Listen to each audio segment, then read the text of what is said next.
விடுதலை சிறுத்தைகளை தடை செய்வதற்கு வழிவகுக்குமேயானால் இது ஒரு வரலாற்று பாய்ச்சலாக அமையும்.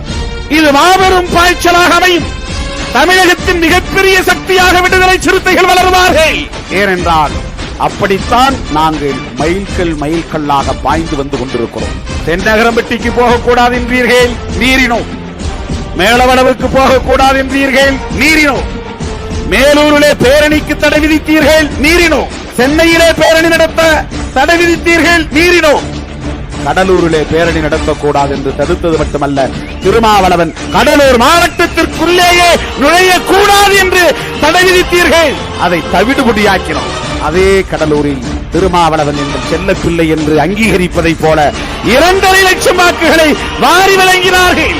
ஆக அப்படியெல்லாம் அங்கீகாரம் பெற்றிருக்கிற இந்த கட்சி ஒவ்வொரு மைல்கல்லாக தடைகளை தவிடுபடியாக்கிவிட்டுத்தான் வளர்ச்சி அடைந்து வந்திருக்கிறோம்.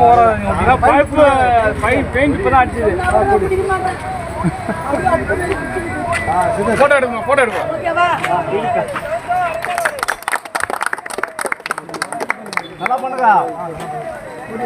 வாழ்க வாழ்க வாழ்கவே, வாழ்க வாழ்க வாழ்கவே, எழுச்சி தமிழர் வாழ்கவே, எழுச்சி தமிழர் வாழ்கவே, வாழ்க வாழ்க வாழ்கவே, வாழ்க வாழ்க வாழ்கவே, எழுச்சி தமிழர் வாழ்கவே, எழுச்சி தமிழர் வாழ்கவே.